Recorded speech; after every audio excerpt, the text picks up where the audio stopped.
Ah!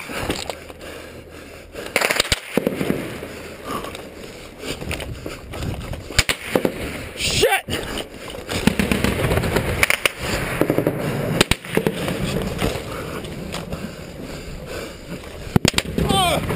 I'm hit! I'm hit! I'm hit! I'm hit!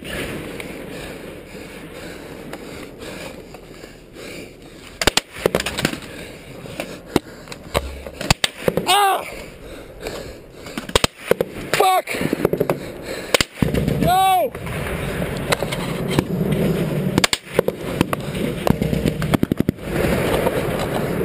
Help me! I'm hit! I'm hit!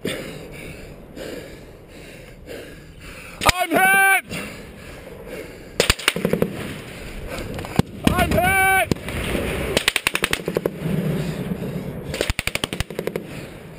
I'm hit! We are an empire now, and when we act, we create our own reality. And while you'll study that reality, judiciously as you will, we'll act again, creating other new realities, which you can study too. And that's how these things will sort out. We're history's actors, and you, all of you, will be just left to study what we do. Karl Rove. We are an empire. We are the largest and most powerful one the world has ever seen.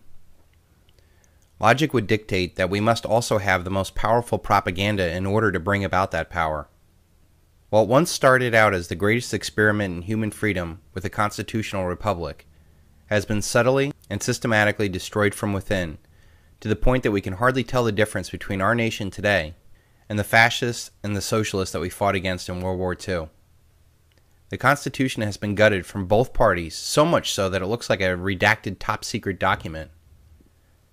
Even the goodwill, wealth, and sacrifice from the greatest generation has been destroyed by the spoiled generations that have followed, that have never known true sacrifice or even hard times.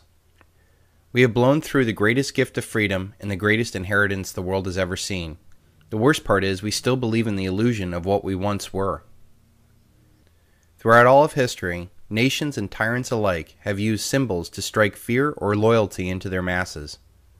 Out of all these symbols that the United States has used, none has been more prominent and as powerful as the American bald eagle.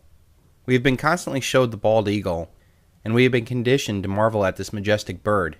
This is done not really to marvel at the bird, but to marvel at the American exceptionalism it represents. The average American will get the same feeling looking at a soaring eagle as they would a young soldier going off to war. You would immediately feel cognitive dissonance if I showed you a bald eagle against what it truly represents today in this debt and death paradigm. So the elite must put these images out there for you to sacrifice for their rigged game. Low self-esteem success chance is the conclusion that you want your prospect to have, which says, well, these guys are smart and I'm retarded. Oh, actually, that's not the exact one, but let's say they have that conclusion A. These guys are smart, I'm retarded, I can't do it. But if I could just do 1/10 as much as they do, then this would definitely be worth it. Right? You ever had that rationalization in your mind? Like, well, I'm over here telling you about doing $10 million and whatever a day, 360 grand in 9 minutes and all that kind of stuff. I mean, you ever think to yourself, well, Jesus, if I could just do like a little bit of that, I would be stoked. Not to say you guys all have low self-esteem, although every single person in the world does, which you should be happy about because you can prey on it like an evil. Never mind. Anyway, so that's what you want, right? You can prey on it like an evil. You can prey on it like an evil. You can prey on it like an evil. Because of this subtle psychological warfare, marketers know that they can pretty much slap an American eagle or an American flag on anything and it will sell. It is used for selling motorcycles, t-shirts, beers, condoms, and even the best-selling coin in the world, the American Silver Eagle.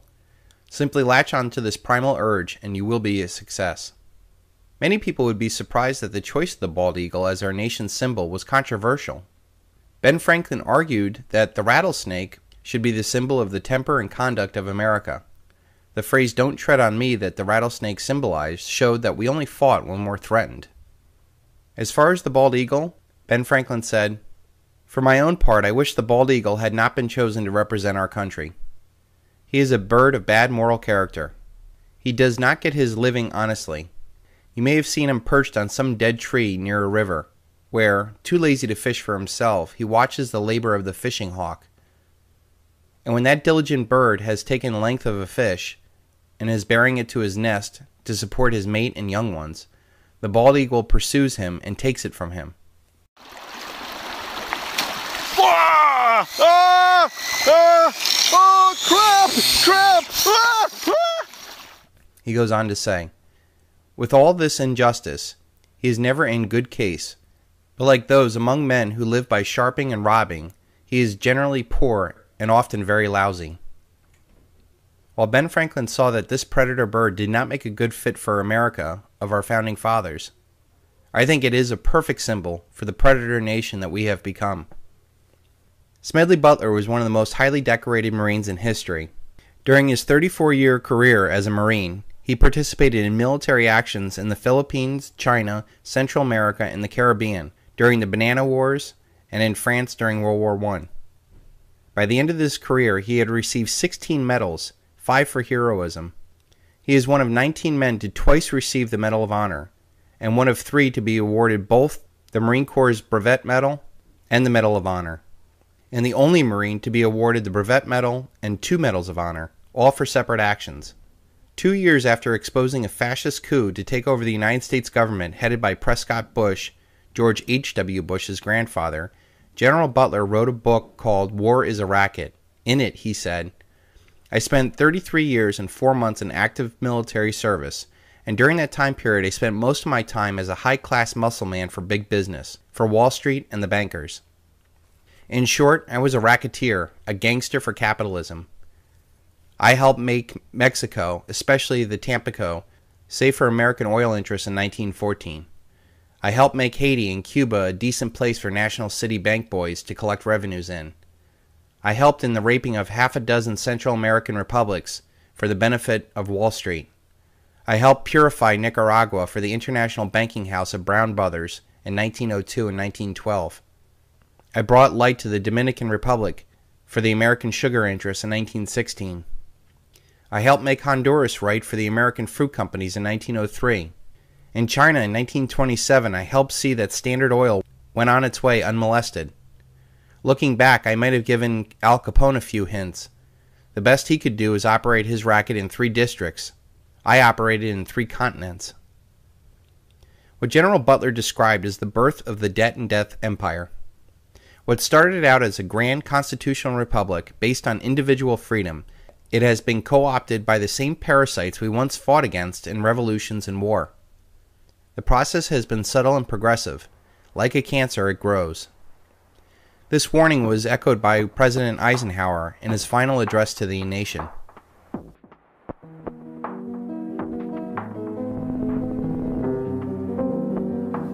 Until the latest of our world conflicts, the United States had no armaments industry.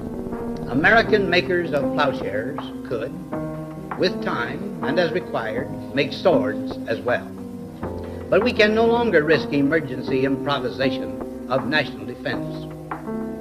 We have been compelled to create a permanent armaments industry of vast proportions. Added to this, 3.5 million men and women are directly engaged in the defense establishment. Now, this conjunction of an immense military establishment and a large arms industry is new in the American experience. The total influence, economic, political, even spiritual, is felt in every city, every state house, every office of the federal government. We recognize the imperative need for this development, yet we must not fail to comprehend its grave implications. Our toil, resources, and livelihood are all involved. So is the very structure of our society. In the councils of government, we must guard against the acquisition of unwarranted influence, whether sought or unsought, by the military-industrial complex. The potential for the disastrous rise of misplaced power exists and will persist. We must never let the weight of this combination endanger our liberties or democratic processes. We should take nothing for granted. Only an alert and knowledgeable citizenry can compel the proper meshing of the huge industrial and military machinery of defense with our peaceful methods and goals, so that security and liberty may prosper together. John F. Kennedy also made a speech prior to his assassination, pleading with the press to expose this evil that sought to infiltrate and destroy America. The very word secrecy is repugnant in a free and open society, and we are, as a people, inherently and historically opposed to secret societies, to secret oaths, and to secret proceedings. For we are opposed around the world by a monolithic and ruthless conspiracy that relies primarily on covert means for expanding its sphere of influence, on infiltration instead of invasion, on subversion instead of elections, on intimidation instead of free choice. It is a system which has conscripted vast human and material resources into the building of a tightly knit, highly efficient machine that combines military, diplomatic, intelligence, economic, scientific, and political operations. Its preparations are concealed, not published. Its mistakes are buried, not headlined. Its dissenters are silenced, not praised. No expenditure is questioned, no secret is revealed. That is why the Athenian lawmaker Solon decreed it a crime for any citizen to shrink from controversy. But I am asking your help in the tremendous task of informing and alerting the American people, confident that with your help, man will be what he was born to be, free and independent.